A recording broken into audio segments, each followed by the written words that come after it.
Welcome to the future. Who's this clown? Not clown. Joker.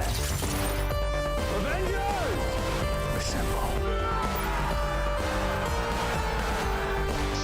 Nobody tampers with the equipment except Tony Stark. Good idea. United, the Avengers are strong. Hawkeye, hands off. Fool! Have you forgotten my invincible magnetic power? Not this time, Magneto. My mutant brain senses danger. Something unseen is slowly spreading its poison, edging tempers. Think carefully before you do this. You filthy criminals. 5, 4, 3, 2, 1. All right, welcome to episode 65 of Two Fat Guys Pull List. Getting real close to that magic number. Right, but we're not at 550 subscribers. What the heck? I don't know about that. I don't know about that, bro. Anyway, welcome all of y'all who are here watching us live here on YouTube. We cannot thank you enough for showing up and listening to us talk about our weekly pulls. Let's get ahead and get it in the chat. What did y'all read this week? What is y'all's picks of the week while I take care of our business that we usually do at the beginning of the show? So, first of up, we are going to talk about, I don't have it up right now, but if you go to brainycomics.com and head over there and type in Two Fat Guys Pull List Upgrade or Premium, you can get a random exclusive cover from Ron that he has in the shop that's worth usually around $15 to $20. And if you sign up for the 10, you get one. If you sign up for the 15, I believe, or it's 20, I can't remember, you get two. So when you go to brainycomics.com and you buy the comics you want, and then you sign up for the Two Fat Guys Pull List Upgrade or Premium Upgrade, you will get 1 to 2, depending on which one you pick, random exclusive covers, also with whatever you'd already picked up at brainycomics.com. So go over to brainycomics.com and hit it up and help us out. Order some comics, get some exclusive covers. It's cool. The other thing we have to talk about, and I need to find it. I am not prepared. Okay. Oh my god. Oh my god. Anyway, we also have our milestone giveaways. So like I said, we're trying to hit 550 subscribers. When we hit 550, we're giving away this Batman Avengers 8.5 CGC graded. Pretty sweet one. We pulled this out on the David and Adams Hit Parade box. So we're going to give this away at 550 subscribers. And then you guys know what's up. At 1,000 subscribers, when we hit that 1,000, we're giving away a CBCS graded 9.8 Amazing Spider-Man number 4, the first appearance of Silk. Come on, guys, we can do this. Got a couple more months, and we can give away this bad boy at 1,000 subscribers. Let's do it. 1,000 subscribers. So that is the business that we have to talk about this week for Two Fat Guys Pull List. That being said, one more thing we got to talk about is this Thursday. Actually, it's Friday, not Thursday.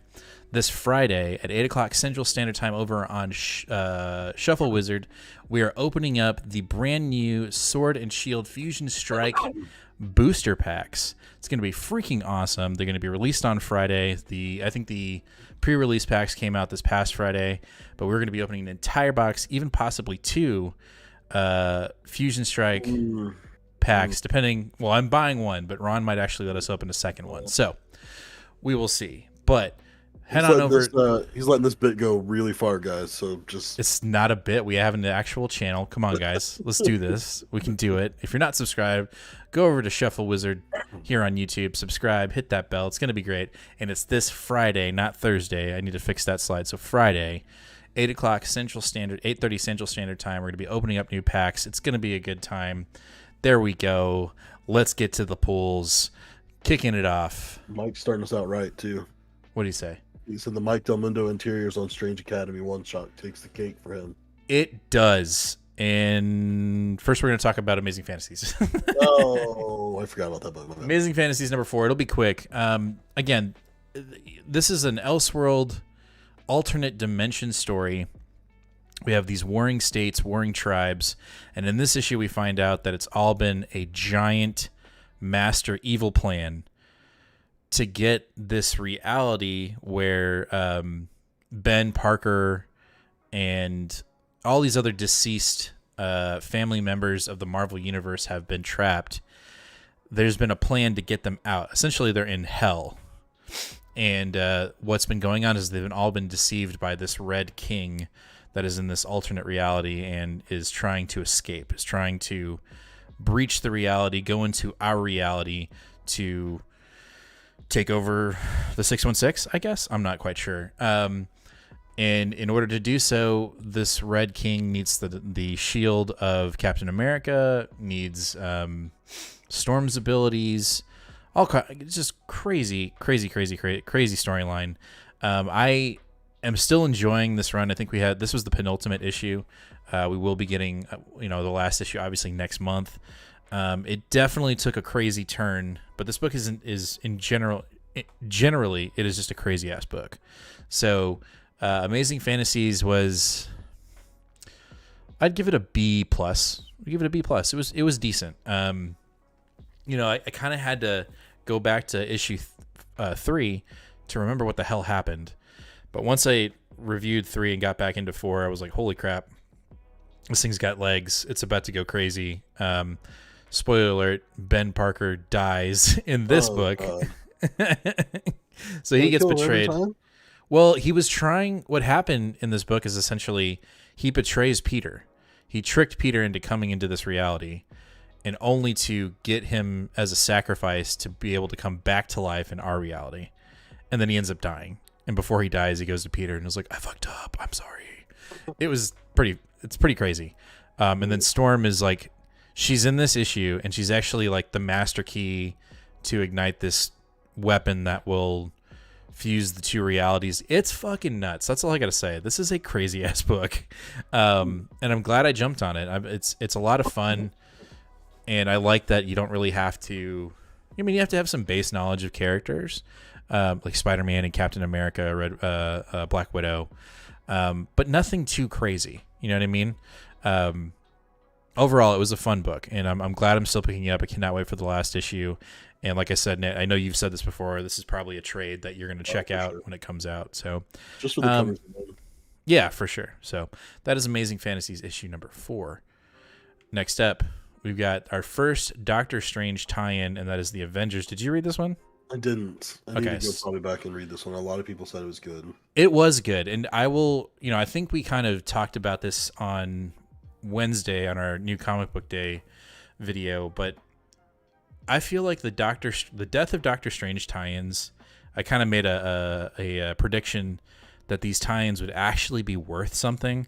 That they would have weight, and they would show us consequence. And I think we got that in both of the Death of Doctor Strange tie-ins, including Strange Academy, which I think has way more weight than this one. But this one does have weight because in the Death of Doctor Strange main book, we keep on hearing about this conflict that's going on in Manhattan. And what we find out is the three mothers have been ripping through other dimensions before they got to Earth. Oh. And so they were in, I don't know I can't remember exactly where they were in this issue, but it's essentially tied to the armor of Juggernaut, which is like the Satarak.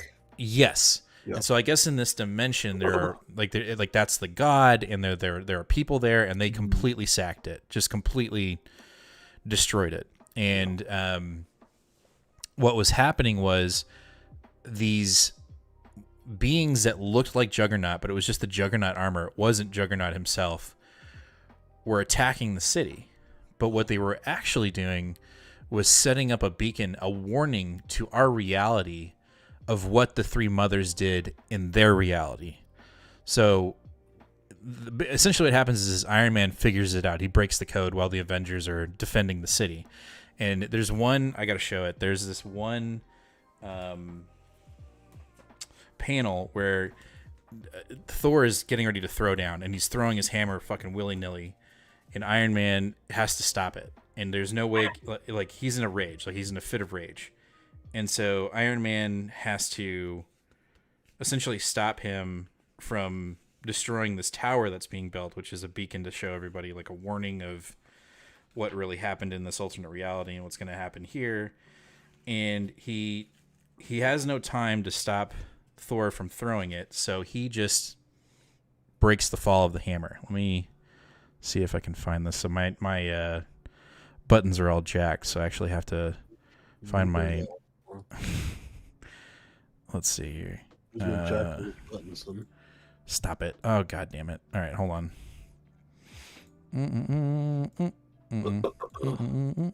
There we go. No, we want top cam. Man, I am just... I don't know what happened. All my stuff got all jacked, and now I can't find anything. Would you stop it? Well, anyway. I'm saying, is that what it was? Oh, well, I'm just going to have to do it through here. He gets hit by the hammer. Like, in his back. Just boom! Just completely almost annihilated. He somehow survives it. But anyway, they're able to let the final being in that reality basically tell everyone, sync everybody's brains to tell what's coming and how they can potentially defeat the three mothers and their child. It was pretty cool. You know, it didn't feel like a throwaway tie-in to me. And I think that's really strong because, you know, our last event that we had to deal with, which was Heroes Reborn, the tie-ins, there was maybe one that felt like it had weight, and everything else was like, why am I reading this? I'm just kind of wasting my money. So yeah, that's the first one. The second one we have tonight is Strange Academy #1, The Death of Doctor Strange. This, if a certain comic had not been in our pools, this would have been my pick of the week. Like, it would have been my pick of the week. So I meant to preface this week before we even started by saying, like, I think I might choose a pick of the week just because it's fun for James to push the button, but like this week gets like a solid A for me. Like, I loved at least one thing about every single book in this list, and there are multiple books, if you had put them up on different weeks, that they would have won pick of the week. Like, I think 4 books, and this is definitely the first one for me. By the way, I'm not going to be able to push the button because my stream deck is jacked. So well, even better. So this is Nathan's pick of the week #1. There you go.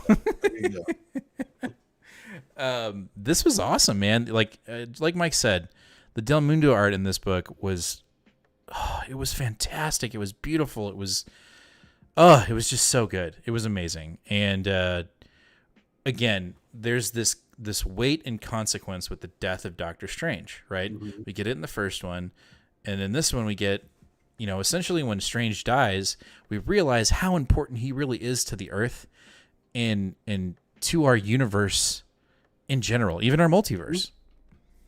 Yep. Yeah, and I also like that they expanded upon a little bit with the I don't remember these kids' names, but with their relationship with their mom, the Enchantress. Mm-hmm. If you've been following, you know, previous shows, we've reviewed Captain Marvel, where she for a time was trying to learn magic because she thought that was a vulnerability of hers, and she goes and seeks help from Enchantress. Mm-hmm. Where it's like briefly mentioned of like, aren't your kids like, are, you know, at Strange's Academy or like something like that, and it's just like, it's funny continuity that doesn't really need to be known, but it's nice to just show the fluidity of what's going on. So right. I like Enchantress as a character, so it was cool to see her again. Well, yeah, and you know, it grounded the character. I think I felt like you know, we got a little bit more of a human side for her, or at least a motherly side, and you could kind of tell that she kind of did feel like shit for abandoning her children, and she's very much been a Loki style character where she's maybe not quite, you know, Loki has more good moments than she does for sure, but she is not an unquestionable supervillain. Like, there are times when she is good and will do good. It's just that her nature is not always there. And so I think this adds to the complexity of her character as a whole. For sure, and we see that growth in her, and I think that's meant to conflict the readers for sure. And like, wait, she's bad, but no, you gotta feel good for her. Essentially, she made a deal with a troll or some kind of demon, and gave away this, you know, one of her unborn sons or oldest anyway. And when when Doctor Strange died, that contract was up, and so this troll used one of the suns to drain the magic energy out of him to reestablish his realm and become powerful. And we've got Enchantress and the other son going after him to get him back, and they wind up teaming up with a wizard killer, this Valkyrie-esque kind of character who's really badass, which I hope we see more in Strange Academy. I think that was a cool character. And they end up winning the day, and they end up saving the other son, and Enchantress gets like a mini redemption arc as a mother. And so we'll see. We'll see if they continue this. I really hope. My only fear here, and it's not about the story. This is more of a commentary on Strange Academy as a whole. I want to continue to see it in solicitations. You know what I'm saying? Like when we get February solicitations, this book better be there. I'm gonna be pissed if it ain't. Right. It will be for sure. It better be. Like, I think this is a breakout comic, top 5 comics, or at least top 10 for us when we do it in the end of December or in January. Strange Academy is just so good, and this book, what this told me was, if our main artist ever needs to take a break, Del Mundo can. I was about to say, like, I've always said if Humberto Ramos left this gig, I'd be really, really sad and scared for the history of the book, because his art really brings, adds the flavor that I think this needs. Mm-hmm. Mike Del Mundo could replace him. I'd be okay with that. You know what that also reminds me of, as a side note? There's an entire 18-issue run of Jason Aaron's Thor that's all done by Mike Del Mundo that you haven't read. I need to read that. It's so fucking good. And it's literally as good as this entire book is for 18 issues. Okay. A volume that ties into War of the Realms too. So all right. Well, this was fantastic, and this is Nate's pick of the week. This would have been my pick of the week, but one of my pick of the weeks. It's one of your pick of the weeks. Oh, but... also, you know what I really, really enjoyed too was that they carried on with the story of everyone has to go home for a while because Doctor Strange is dead and we don't know what we're doing. And so there was 1-page vignettes done by all kinds of amazing artists. Like Dr. Ramos did one. There was a Peach Momoko did one. Yeah. Nico Henderson was amazing. There was one other one that I just really enjoyed. Was it? Oh, David Baldeón, the guy that did X Factor. Mm-hmm. He did the one. He did a 2-page spread that has yes, whatever their swamp thing is called. I can't think of what it's called. Man thing. Anyway, I just loved all these little vignettes that were in the back that just sort of showed you what they're up to and what's going on. Mm-hmm. And of course, makes you feel so bad for the fat kid that has the evil coat, because he doesn't have anything good to go home to, Yeah, no, I like that a lot. I thought that was, when I saw the Peach Momoko one, I was like, fuck yeah, Peach Momoko, like, we need more of this. This is an essential book, by the way. Like, if you are only reading Strange Academy, you don't give a crap about Doctor Strange at all, you absolutely have to have this book. I would agree, because it ties in so well with the main run. Like, we'd already had an arc with Enchantress being being arrested, in jail, and the sons being like, we're so embarrassed about you being our mother. You're right. This is an essential read for Strange Academy. Like, if you I guarantee you, when Volume 3 of Strange Academy comes out, this will be collected inside of it. 100. And then I think you kind of saw Nate hold it up, but we've got this Peach Momoko variant that is just absolutely gorgeous. Yep. The team running away from Venom. This is a fantastic. Oh my god, it was so good. I'll go ahead and say this is the guy's pick of the week of one. There you go.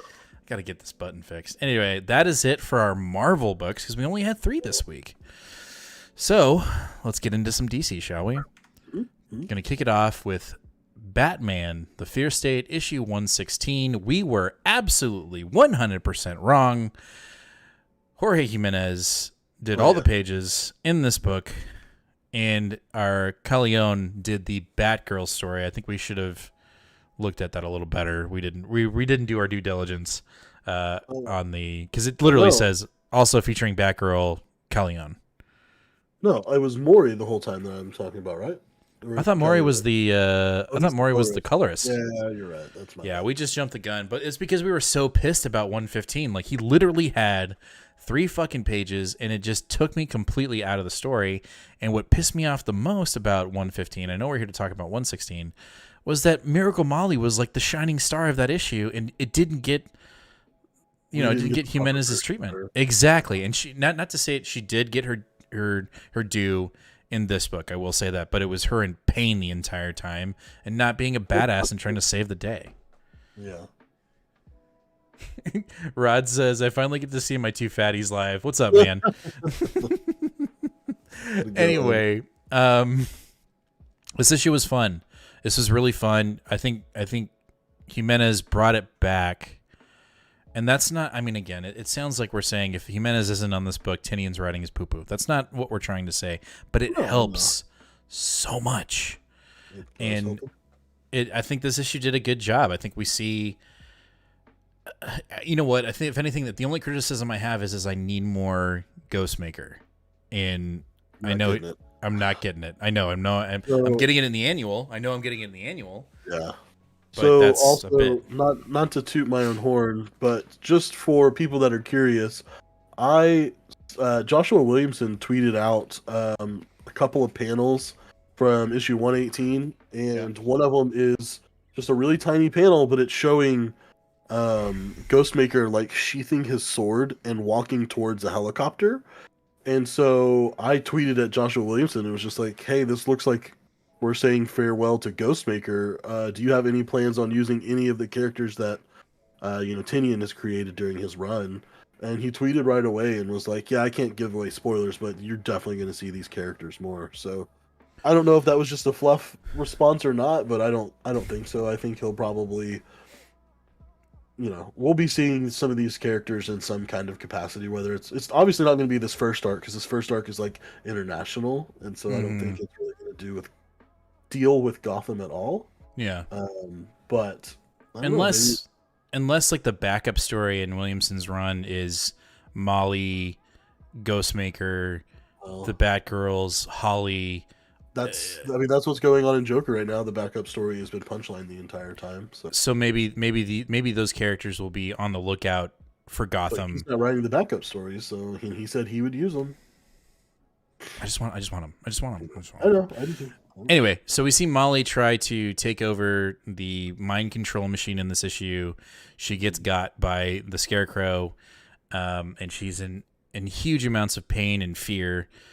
We see Peacemaker 1 going through the same issues, and coming out the other side of it being the new leader of Gotham in his mind. And if you follow us on Instagram, I suggest that you do. I took a panel shot of Batman almost getting his nuts chopped off by Peacemaker, and Jimenez does a great job of expressing Batman going because it's right there. Like, he literally almost became, what are they called, eunuchs or something like that, where they don't have anything down there, right? Okay.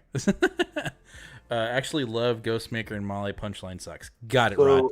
Rod, I would actually say, if you haven't read the backups in Joker, I think that provides a little bit more nuance to her character, which makes her not quite as annoying. Because if you just go off of her Joker Wars interactions, I totally get what you're saying. But I think you should read those backups too. And I think those are fair things. Like Hayden says, Punchline still feels like a replacement Harley, and I think for sure.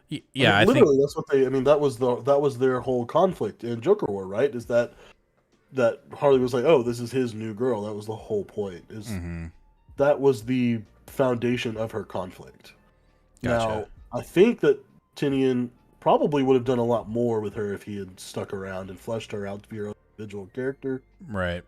Well, but that's not that. Anyway, the penultimate here of Fear State from Tynion, I thought was really good. I don't think we didn't hit it out of the park. Hopefully, 117 and Omega Fear State do that. But I was pleasantly surprised that Jimenez had more, had all the pages in the book, and I thought he did a fantastic job. I'm sad to see Tynion go. I think he's a fantastic Batman writer. I'm going to continue to read his DC Vampire. I know you're not, Nate, but I'm going to. We'll see. Yeah.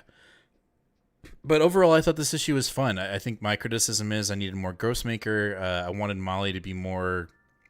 I wanted the Molly in issue 115 to be present here in 116, and we got more of Molly getting her ass handed to her by the Scarecrow via mental tricks, which was disappointing, but Jimenez's artwork kind of redeemed that.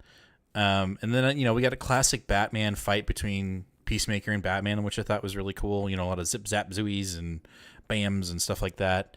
And then we're getting a resolve to Ivy. And, potentially her two selves merging so that she doesn't destroy Gotham. Overall, I thought it was a good issue. I think it was a solid issue. I'd give it an A-. I'd give it an A-. Mm-hmm. What do you think? Did you read the backup? I did, and it's becoming clearer and clearer that I'm, I would assume we are getting a Batgirl's book, yes or no? Yeah, next month. And this is the same team. This is the same writer and artist. I'm on it. I don't know how I missed it the first issue, but did you recognize the art in this issue? It seems familiar. It's the Me You Love in the Dark artist, Tori Corona. Well, there you go. I was like I read this, and then I went and read the Me You Love in the Dark, like, I don't know, 20 minutes later or something, and I was like, wait a minute. That's awesome. And I was like, damn, why did I not? Well, I'm on board for that one, and looking at solicitations the other day for DC, and it's going to be a game time decision.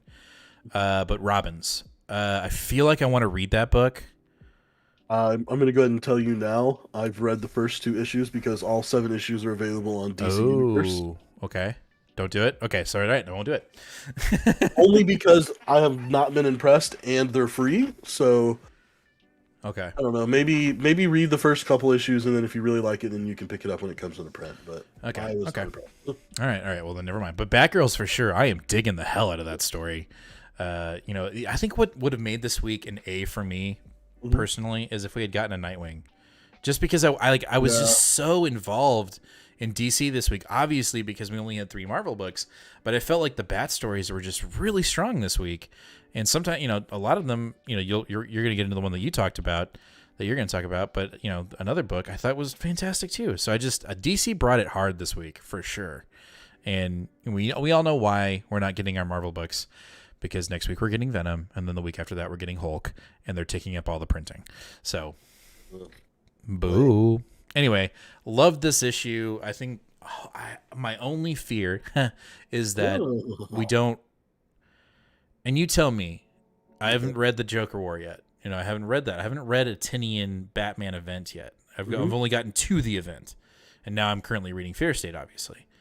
You tell me, when he wraps up an event, when there's a final issue and potentially an Omega, if there is one, does he wrap it up quickly, or does he really expand? Quickly, and he uses the... See, this is the thing that's not fair to compare the two, is because with Joker War, at least in my perception, he used the last issue of that to wrap it up pretty quickly, but then the first 3 issues of the new arc after that were, I would almost say that in a trade you could call them aftermath issues or something, because it, like, a lot of the background stuff or side issues or conversations that were had dealt with the ramifications. I mean, we're still dealing with some of the ramifications now in Fear State, and so obviously he's not going to have that opportunity. Now. I think we're going to have a fuck ton smashed into 117. Are you fearful that it's not going to feel cohesive and that we're not going to get closure? I don't care enough to worry about it, if I'm being honest. It's that I 100% think that's what's going to happen, but I've already made my peace with it, and I'm ready to move on to the Williamson era. Okay. If I'm honest. All right. Well, hey, no, that's what we want to do here. We want to be honest. But I'll tell you, I'm fearful. I want there to be a cherry on top. I want there to be this, like, I want closure. I want to feel okay. It sounds so, I feel like I'm in like a session right now, but I'm just saying, like, I want it to feel complete. I want it to feel like, okay, I'm okay with Tynion's run being over. Like, and I know that I won't ever will be. I'm gonna be a spoiled little brat and be like, I wish Tynion was writing it forever, but we know that, this is comics, that doesn't happen. But I don't want the last issue and the Omega to be like, I'm done. Like, I don't want it to feel like Tynion was just like, just get this out of my way. Like, I don't want that to happen. I will also say, and Rod said this too, that I feel like this is a critique of Tynion's, is that Tynion, this is the landing. I have not read anything of Tynion's that has finished yet. Everything that we're reading of his is still ongoing. I will say, though, that I'm probably not the best judge. This will just show my bias as a critique, as a critic, but I am very much a enjoy the journey, not the destination sort of reader. Right. Yeah. And so if someone can't land the ending, but I loved the journey, I'll give benefit of the doubt on that. No doubt. And I feel like I've almost had that critique with Donnie, but then at the end of the day, I was like, no, I fucking love Donnie, so I'm not gonna be like, Venom sucked. I thought Venom was a good run. So right. I'm sorry. I'm still processing that he's not going to be writing it in like 2 issues. Oh no. All right, next up. Omega, I don't think there's an Omega issue. Yes, there is. There's a Fear State Omega. I guarantee it. Oh, I don't think so, bud. Well, how about this? You do your Batman Authority thing, and I'll do my thing. I'll do some research. Okay. So, yeah, there it is. Batman Fear State Omega. I fucking told you. So maybe it won't be rushed. I hope it's not. Okay, so Batman Superman Authority specials. If you've been watching the show for a while, you know I'm a Philip Kennedy Johnson apologist. I love everything he does. It's got his name on it, so I bought it. I also bought Superman and the Authority, the 4-issue mini, because 1, Grant Morrison, and 2, Philip Kennedy Johnson tweeted at me and said, yes, you absolutely need to read this in order to fully understand what's going on in World Saga. So I said, yes, let's do it. And then somehow I missed this in all of solicitations and everything else, and was just like, okay, sure, I'll pick it up. And it was actually the second to last thing I read this week. I actually read it like 3 o'clock today because I was like, I'm just not really interested. And I was like, the miniseries was okay and whatever. And goddamn was I wrong. So thank God I read it. So we have 2 sets of artists on this book. All of the art that takes place on Earth Zero or Prime or whatever is Ray and Burrito. But then all the stuff that takes place on the Shadow Earth from the Dark Multiverse is Ben Templesmith. And I just want to say, holy fucking shit. Like, this dude's art is fantastic. I know we've seen it before on a recent DC. I can't remember which one it is. But God, it's amazing. It's really good. But basically what happened... Can you show it? I've been trying to find a particularly good panel, but like, here you go. Like, here's a Batman. No, that's... Yeah. Like, it's very, very goth vibey. Cool. Like, goth neon vibe. Nice. So the basic plot is this takes place after, if you've been reading Action Comics 1035, the Justice League kind of comes down and talks to Clark real quick, and he's like, hey, I'm going to do this thing. I've got a team. And Batman's like, oh, what are you talking about? Well, Batman's like, hey, actually, I've got a request. I need some help before you leave. And Superman's like, yeah, well, of course. Sure, I'll do anything for you, pal. And basically, Batman finds out by way of a character that I can't remember what they're called, but they're like these characters that sit in between multiverses and like make sure people don't cross between them and fuck shit up. Well, apparently one talks to Batman like they're pals and says, hey, there's this particular Shadow Earth in the Dark Multiverse that they're called, it's these guys. You DC fans will know what this is, but it's this guy.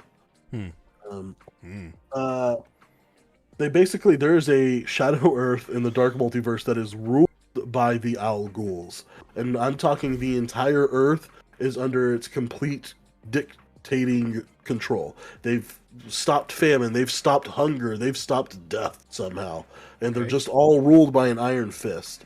And they have somehow, because of this creature, found a way that they're going to break into Earth Prime because they found it's the catalyst Earth and it can affect them somehow. And so they're going to jump over. And just the art in this is fantastic. I have no exposure to the Dark Multiverse. I've never read Dark Knight's Metal or Death Metal or any of that shit. So I was super hyped. I had a lot of fun with this. Basically, Superman, Batman, and the Authority jump over. They use Enchantress to fold the team into the Dark Multiverse, and the point is to extract this guy and kill somebody and get out as quick as they can. It's like like a hit team. Mm-hmm. Well, of course, it doesn't all go that exactly the way they planned. This being is already dead when they get there, and it turns out that I was kind of confused, but I think it turns out that the Al Ghul is a version of Bruce Wayne, the one that you see in the shadows the entire time. That's the King, essentially. Yeah. It turns out it's like a super old Batman, like a super old Bruce Wayne, and they're all wearing fucked up Batman suits, like Talia al Ghul and the two brothers, and they're all wearing variations of the bat suit. And anyway, I don't know how necessary this story is to understand anything that's going on, but god damn, it was so fun. Like, it was just fun. Like, the story was fun, the art was amazing, the humor was really good. If you're a Philip Kennedy Johnson fan at all, this has a lot of his typical writing in it, so you'll be very familiar. I don't know, like Midnighter is in here, and he's hilarious. This is the first time ever that Midnighter and Batman have met each other. And the entire issue, Midnighter is caught up on. He's like, why do people fucking like this guy? He doesn't even have powers. Like, I'm literally just a better version of him. I have these powers, and I have artificial intelligence in my head, and I have all of these things that he doesn't have. Like, he doesn't even have superpowers. Like, fuck this guy. It's awesome. And, yeah. So anyway, I had a ton of fun with it. Quick says, I'm glad we're still using the Dark Multiverse. I always thought DC having a limited number of Earths in the multiverse was always a big constraint on exploring alternate realities and canon stories, and I completely agree. I love that this was an ability to create an insanely cool alternate reality that we just sort of like dipped our toe in, and we go back and we can never see it again, and it won't matter. It's right. Cool. Like, it's not a big deal. But we were still able to tell a really cool story, and we were able to let an artist like Ben Templesmith really show his skills off and create like a really cool looking universe. Hell yeah. Well, I'm gonna have to pick this one up for sure when we go back to this the shop. Is my DC pick of the week. Ooh. Button doesn't work. Eric also said, I agreed. I'm more interested in the journey than the ending. Typically, the ending of any book, at least the least interesting part, pretty rare for the ending to land well. Well, you know what? I'm asking that Tynion's lands. I want the journey and the ending to just fucking just be amazing. Say what? You want your cake and eat it too? Yeah, I do. I'm sorry. All right. Next up, we have my pick of the week, which is Dark Knight's Steel, issue number 1 from Tom Taylor. I didn't know what to expect from this book, and holy crap, it delivered, man. Like this. I'll say this. I think this is a better Elseworld story than Tynion's Vampires currently. Yeah, oh yeah, not even close. Like, it's just what I like about it, and Tynion's Vampires does this too. But what I like about this style of story is that you don't know the expectation you have for every character that you think you know about, or the character you know in the current DC continuity of comics, which you've read before, is completely thrown out the window in this book. Good guys can be bad guys can be good guys. And not in the cliche kind of like, oh, that's a bad guy, right? Like, you want the establishing the establishing story in this book, you're like, this is who I'm supposed to root for. But as you progress through the book, you're like, wait, why do I have to make that decision right now? You know what I mean? Like, right. And I think Taylor does such a great job in this book of changing that expectation and making you really rethink how you look at a number 1 in a miniseries. And I think that's just something to applaud. I think this book the artwork was fantastic. The writing was fantastic. The pacing of the book felt great. And we'll talk about another book in our pool that I was hoping that it would be like that, and it wasn't for me. It was for you. But I felt like in this book, it just felt like it had everything going for it, and it delivered. Like, I was with you. This was going to be an issue by issue basis, and issue 1 was like, no, I'm getting all 12. Like, I'm getting all 12. I'm just going to read it. Yep, me too. And I think, unfortunately, I think this, as far as like an Elseworlds totally reimagining of the DC universe, is a cool thing to do, but having 2 go on at once is not really fair. And this one is so much better than DC versus Vampires that I think it's probably the reason why I dropped DC versus Vampires. I'm going to give it an issue 2, but the issue 1 was good enough that I'm just going to go all the way. Yeah, 100. And so if you haven't read this, we're about to spoil the shit out of it. So come back in, a couple minutes when we're talking about another book, when the book has changed. But let's just get the major... Well, we got to describe the entire book. Essentially, you don't have to. We don't have to. So but the big... Well, I don't want to just say, like, all right, it was great. Next book. Anyway, so this Elseworld version, instead of Clark, or what's his real name? Kal-El. Instead of Kal-El just showing up on the planet, both Jor-El and his mother show up on the planet before he's born. So Krypton blows up, they show up, but when they show up, it's the medieval, it's the Dark Ages, it's the medieval time.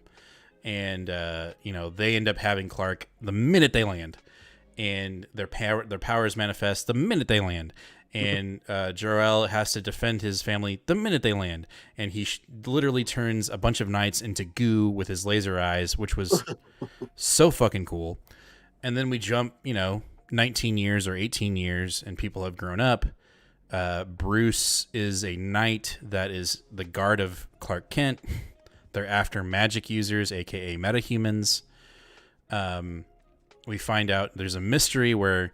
when Bruce and his Robins go out to, track down basically Black Canary, when he's... It was an actual Banshee.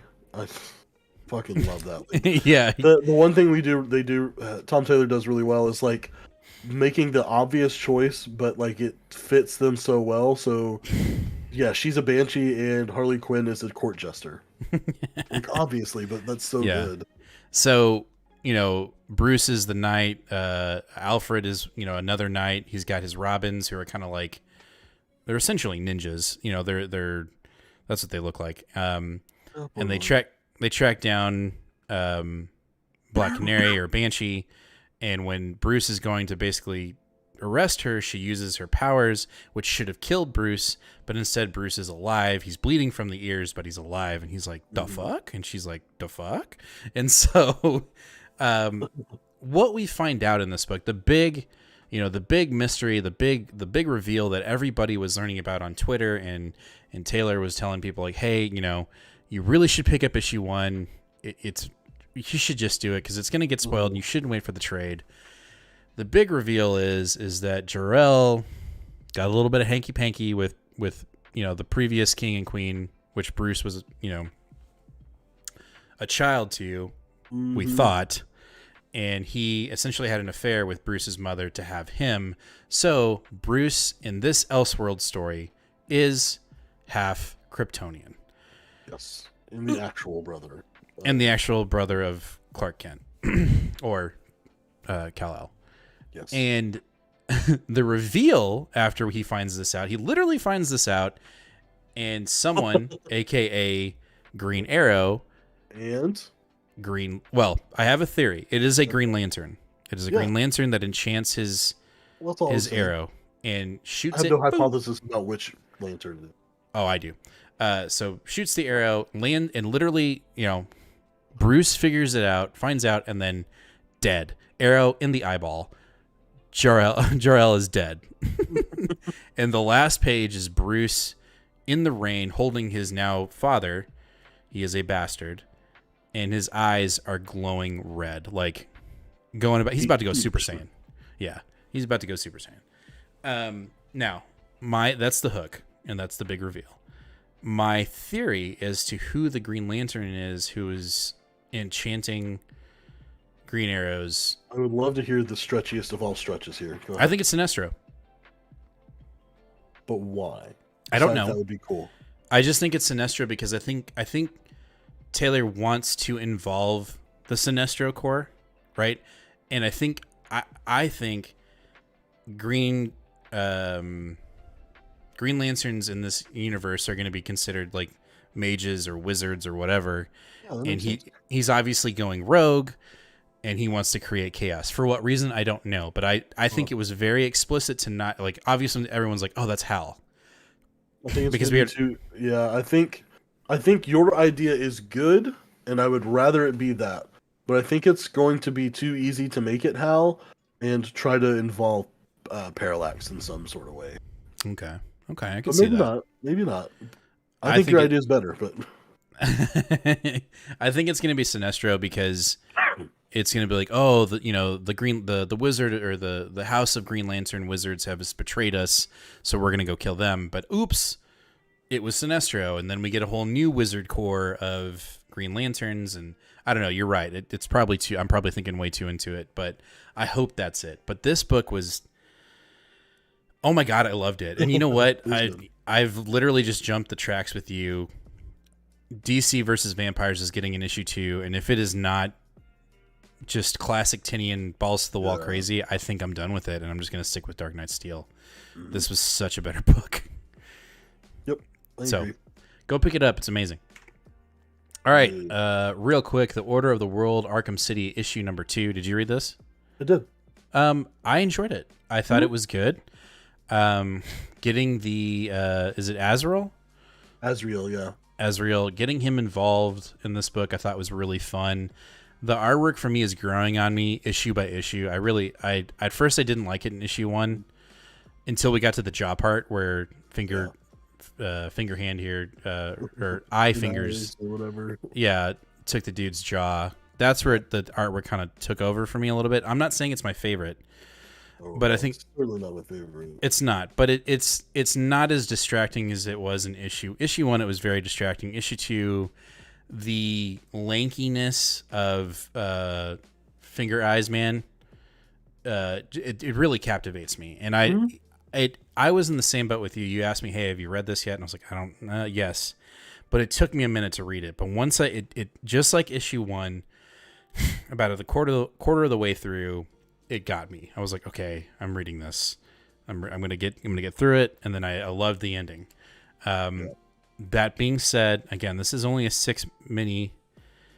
3 is just like, I'll give it to just like 2. 3 will be my make or break. Yeah, it'll this is just going to be an issue by issue thing for me, so it's kind of whatever. I do like how it's very, very loosely, like, still tied into Fear State. It certainly doesn't have anything to do with Fear State, but like the fact that they took the effort to make sure that the continuity was there is appreciated. Right. Yeah. And I think that Dan Waters deserves some type of credit for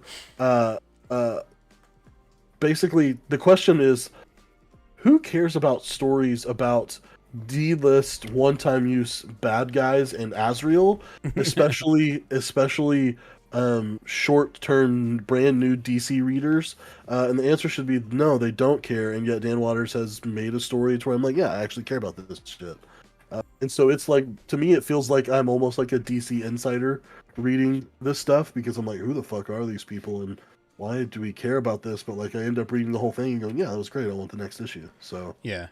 Also, I missed Jaden's commercial. His comment, I love how Soups looks like a freaking Prince Charming. Yes, dude, he looks like the Sleeping Beauty prince.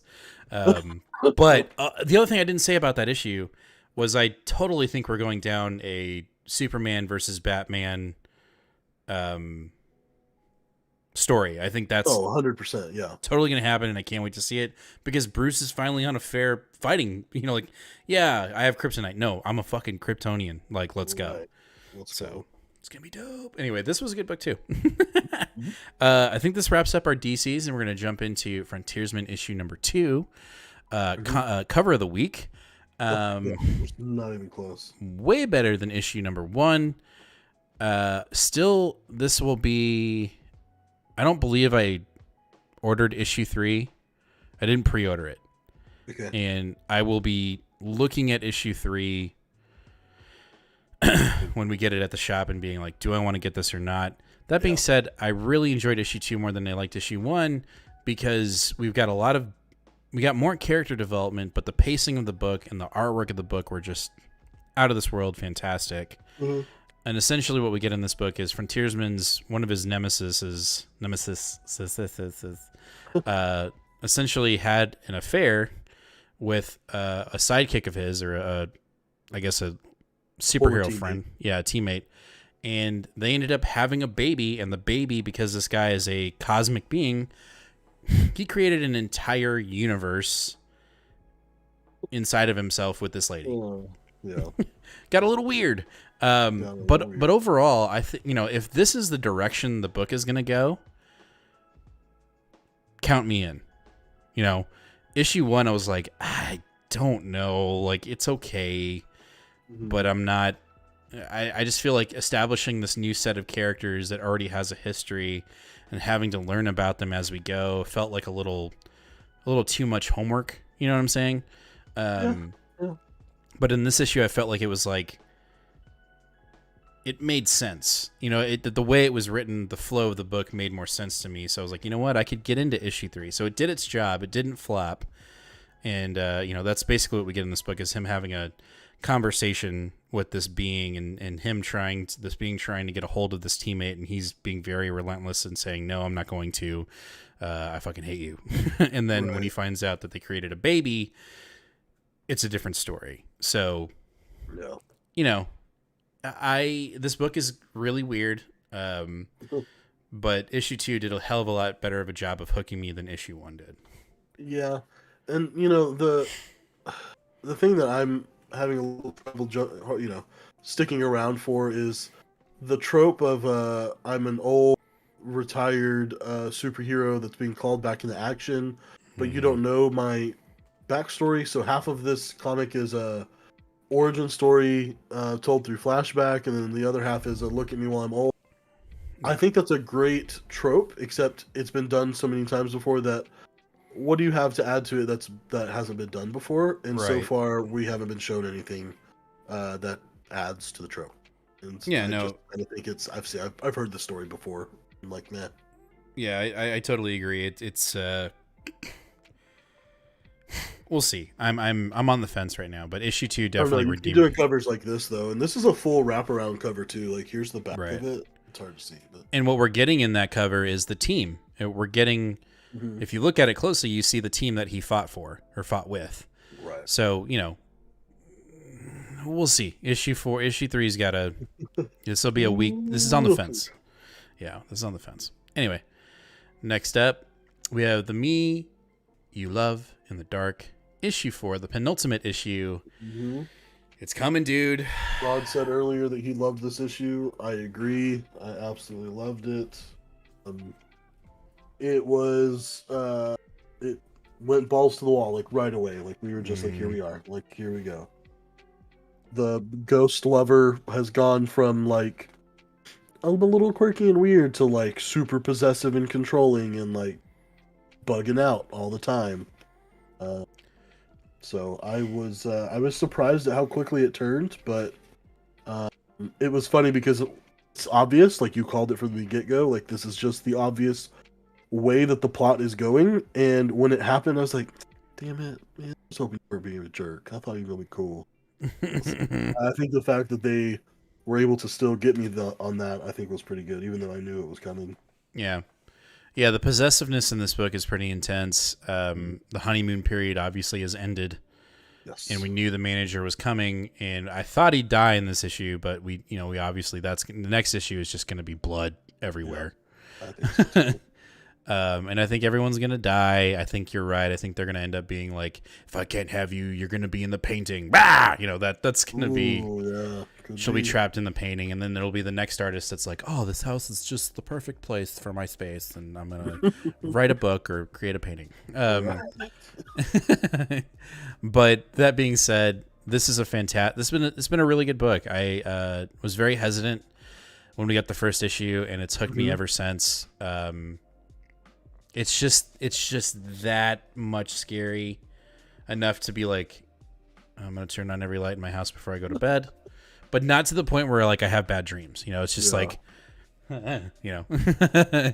I will say that the if you've somehow run across any previous reviews that we've done on this issue 2, I really fell in love with this because I was like, oh, it's got that classic like Victorian romantic gothic horror feel to it. Right. And I will say that has totally died off. That doesn't.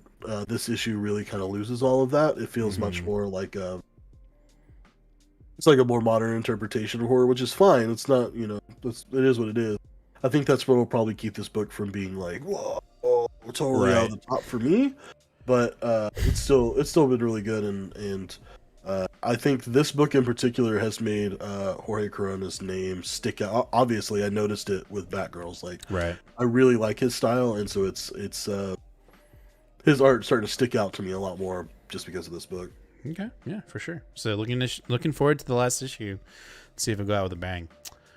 All right, after that we have from Kyle Higgins, Radiant Black, issue number 9. I'm interested to hear what you have to say. I liked it, but I didn't. But I liked it. Yep. Okay, so like I don't know. Okay, so here I can already tell you, you liked it because of how much the plot was driven forward. We got a lot of plot in this book. You didn't like it because we had a ton of focus on the best friend who's Radiant Black now, and the dude's such a fucking prick and is irritating as hell. Why do we want to focus on him? And you didn't like it because it was overly verbose and felt like it was doing the same thing over and over again with a lot of words. Yes and no. So I didn't mind the lot of words. That's how I felt. Yeah. I didn't mind the lot of words. Okay. I feel like Kyle... This is going to sound shitty, but I wish the character that we like had died. I just wish he had died. Right? I didn't like the end. I didn't like the end because I felt like Kyle was being brutally honest. When we lost that character, when he was put into a coma, and it was like, he is not the main character. I was like, all right, you're asking me to jump off this cliff and stick with this other character who I don't like, and I've said I still don't like. And then in this book, it's like, he's going to die. Like, I was like, this is the issue. He's going to die. The fucking cover shows he's going to die. Yeah. And then at the end of it, it was like, no, yeah, you know, and then we're going to do everything we can. And I may even lose my life and lose everything to save my friend. And I was kind of like, I wish the thing would have been like, no, I'm not even gonna like, you want to die here? Fine, die here. I'll give somebody else the scene. You wish he had died there too, and now they're both dead and we don't have a Radiant Black. No, that somebody else would have gotten. But what I'm saying is, someone else would have. I'm just saying. Time out. This issue. That's not what I'm saying. I didn't want the character to die because I didn't like him. I wanted the main character that we got at the beginning of the book to die because I felt like Kyle Higgins was setting up this brutally honest. Comics are always end this way. They always come back. Heroes always come back. And I thought he was going to set the tone for like, no, dude, this guy's fucking done. You were stuck with this guy, and you're going to fucking like it. That's the reason why I didn't like the book. I did not think of it like that at all, but that's a good point. So, but I did like, you know, seeing the friend, as much as I hate his ass, going to see the other friend and spending time with him and really showing that he really cared for him and not giving the Red Radiant any lack of pressure.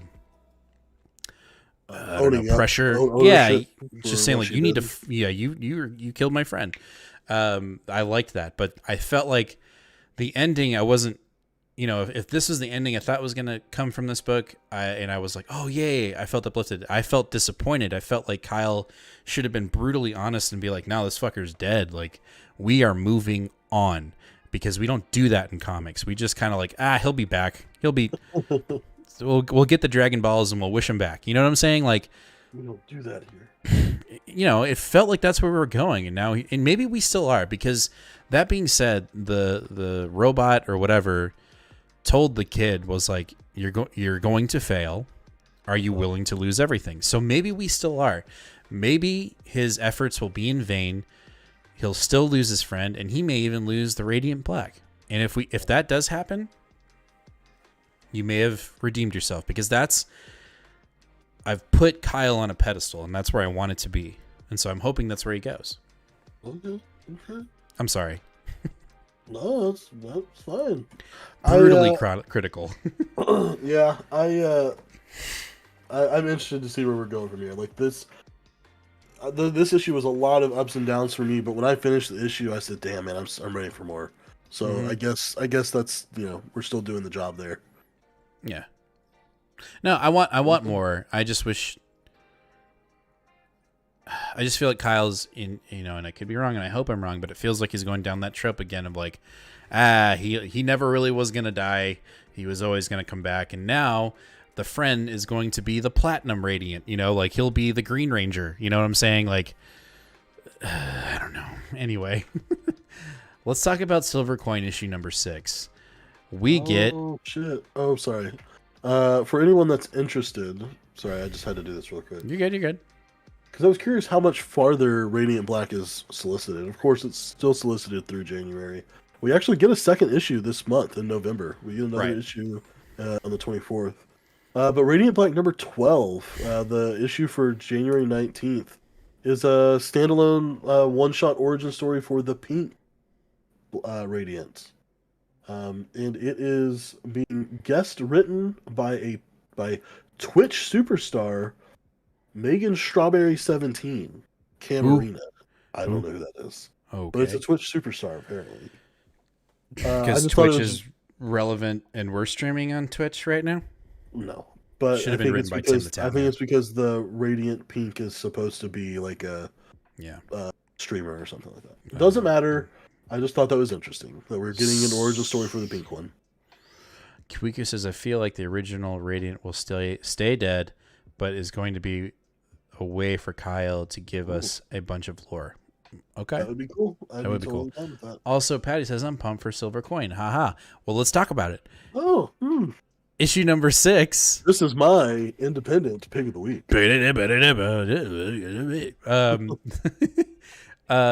We get a Spawn appearance. Oh yeah, I forgot about that. So fucking random, but I love it. Horror Fighter 2X.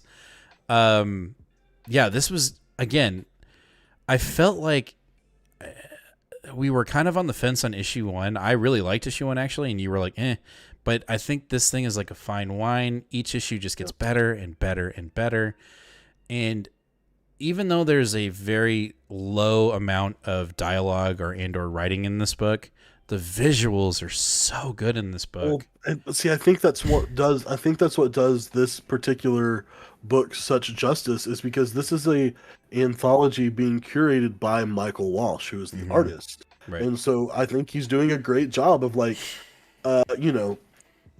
oftentimes in comics, it's always about the writer first, right? And even you look at the way that it's presented here. This is Silver Coin 6 by Joshua Williamson and Michael Walsh. But really, this is a Michael Walsh book first. Every issue is Michael Walsh first, and then it's the writer. And I think I'm glad you pointed that out, because I think that's one of the great things about this book is it's the art first, and the art is telling you the story first before the dialogue is. Yeah, for sure.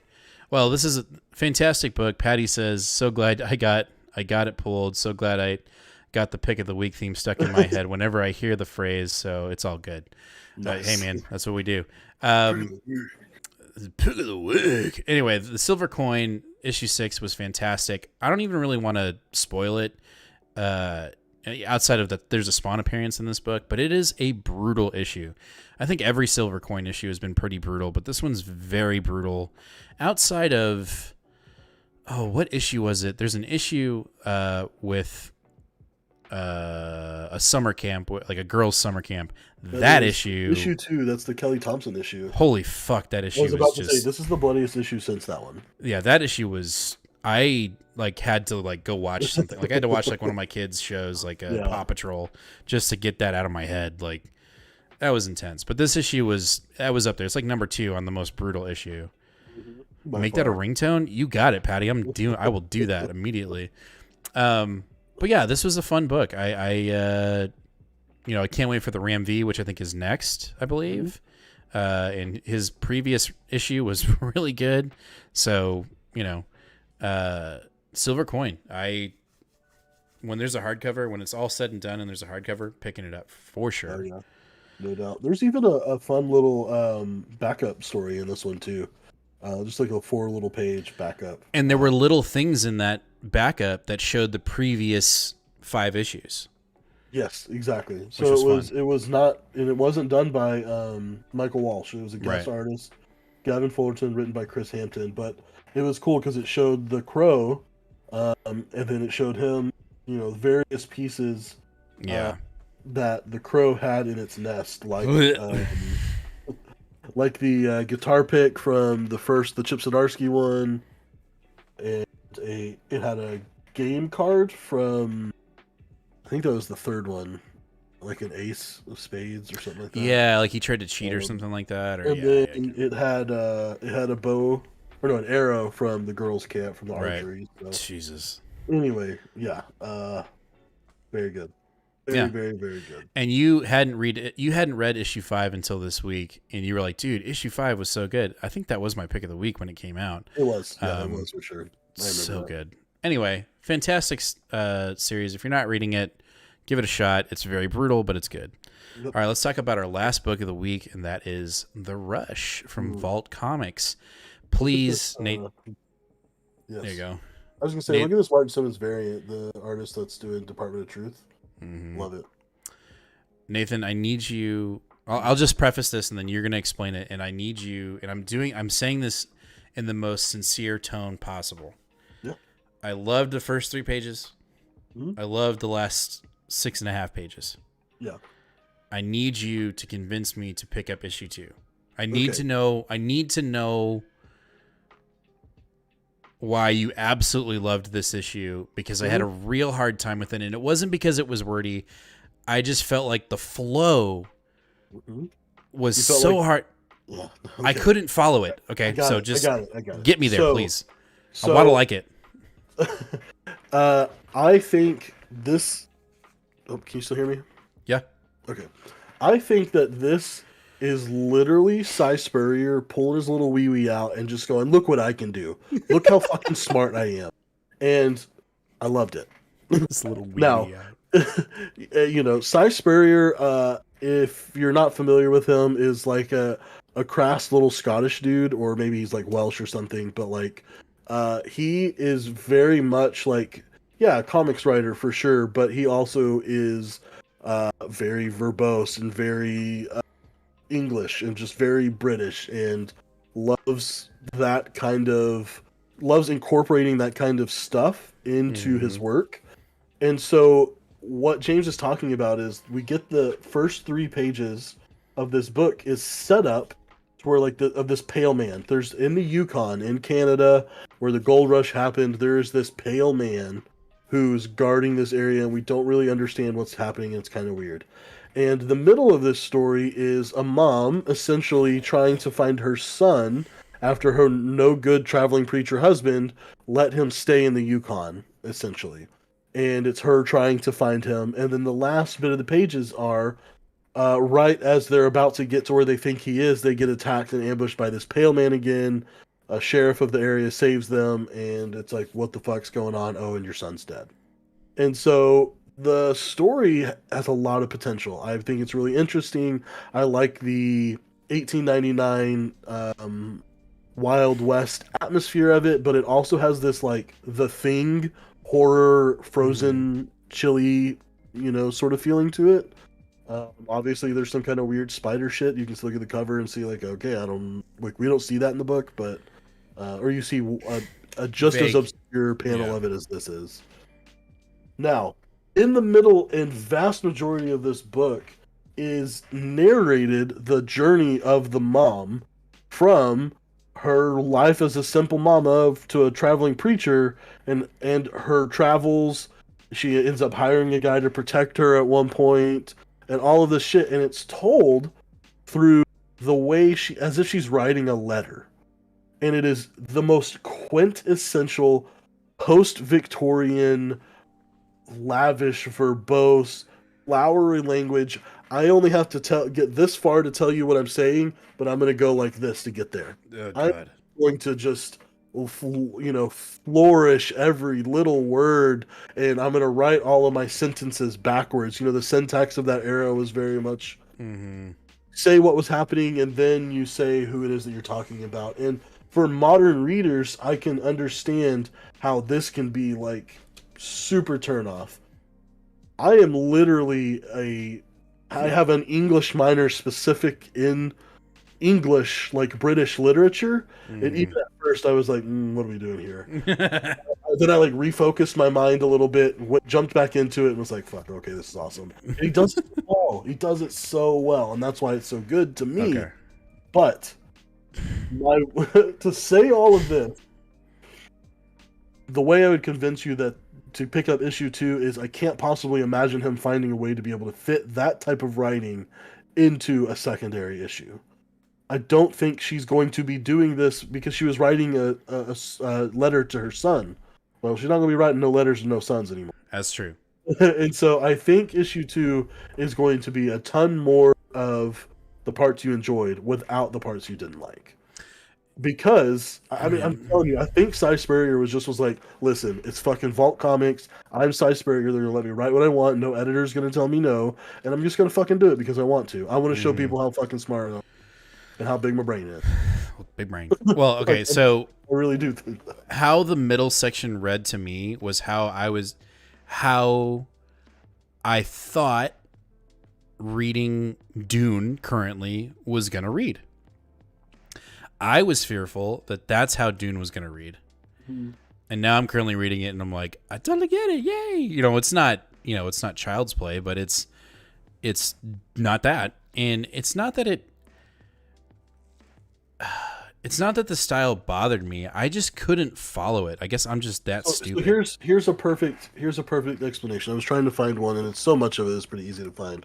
In this point, she's talking about how she hired this guy to protect her. He said, after a week, I hired an old trapper $1 a day to concern himself with my safety. Okay, cool. Like that's who this is. But then she goes on to talk about this guy. He seems polite enough. He says I remind him of his sweetheart back home, upon whose virtues he's too keen to expound upon, but I do not trust him, not fully. He has the same look upon his eye as everyone in the latitudes, man or a woman, Christian or a heathen. And it's like, you could have just said you didn't trust him. Exactly. You could have just said, he has a look I don't trust. And that's what modern readers expect. Like, that's yeah. what it is. I mean, and I say modern, I mean, like, fucking, like, the 20s and on. But it's just this insanely, overtly verbose language that made me go from, like, oh, I kind of feel like I'm in this story, to where I was like, holy shit, I feel like I'm drowning in 1899. Right, I feel like I am so in the midst of it. And so for me, I thoroughly enjoyed it. I thought it was hilarious. Like, half the time she's going on and on, I'm like, bitch, you ain't writing all this in no letter. Like, my God. Like, well, how many got 20 pages? Exactly. And for me, I'm like, you're just going on and on. Like, let's get to the shit now. Like, and then, like, obviously, then when they got to the saloon and all that shit, I was like, okay, here we go. Like, I'm digging it, but I don't know. And I don't want to say, like, I don't know. I feel like I sound stupid, but it just didn't. How do I say this? I felt like that writing could have been conveyed in the medium in which we're in, which is a comic book, right? Like, I did the same thing with Spawn when I read King Spawn. And then now I'm not comparing the two. Like, McFarlane does not write like this. But, my analysis of King Spawn issue 1, I was like, we're literally reading how he's drawing the panels to the point where I'm like, I don't care. I can see it. You know what I'm saying? I don't know. I guess I'm getting a little picky, and it's. Oh no, this is totally different. I understand what you're saying, and I can understand how that part in particular is going to turn off a ton of people, and I wouldn't tell anyone that is wrong. That's a style choice for modern comics for sure. Right. That was a choice. I'm being serious. Like, this sounds almost like hoity-toity or inner circle-y or something, but I almost think that Cy Spurrier was trying to do something that would get a sucker like me to go, I see what you're fucking doing. All right, you're a smart guy. Okay, I got There you this. go. I got you. I think that's what he was trying to do. And I think because it was a Vault comic book that he's not looking to make $1 million bucks off of, he said, I'm going to fucking do it here. He's not going to do it in his Way of X book, but he'll do it here. So I got you. I think that's what it was. All right. Well, I'll give it an issue 2 because it's also a Vault book. I need to be a little lenient. I like giving independents more leniency than DC and Marvel. So I will give it that. I did like the It feel of it. You know, who is this mystery pale man? Is he a giant spider or is this just like its tongue? You know, like what is this thing? And the artwork, I know I loved the artwork. Don't get me wrong. I thought the artwork was fantastic. So yeah, it was really good. Yeah, we'll see. Interesting point of view. Yes. Yep. No. Which one? Sorry. I'm sure it's Nate's because mine is I'm sure I droned on too long. Anyway, that is our last book of the night. That's going to be the whole kit and caboodle here for issue 65. Next week, we will have yet another slim week because of, paper shortages and Marvel printing 16,000 different variants for Venom #1. But it does look like an interesting week. I will say that. We get an Internals book, which I'm looking forward to. Obviously, we got Venom. Oh, yeah. We've got some DC that looks good, too. Overall... I had forgotten. Sorry. I'm interrupting you. The artist for this book was the one that did Barbaric for Vault. Right, and that's why I was so surprised. Like, you liked the art, yes? Yeah. Okay, yeah, because you were kind of poo-pooing Yeah, because they didn't take any of his panels and blow them up under a magnifying glass during Microsoft Paint and then paste it into the comic book. Literally don't know what you're talking about. Anyway, thank you guys for watching. We will see you guys on Wednesday for November 7, 8, 9, 10. 11. I can't believe it. No, 10. Isn't it 10? 10. Because 11, then 12.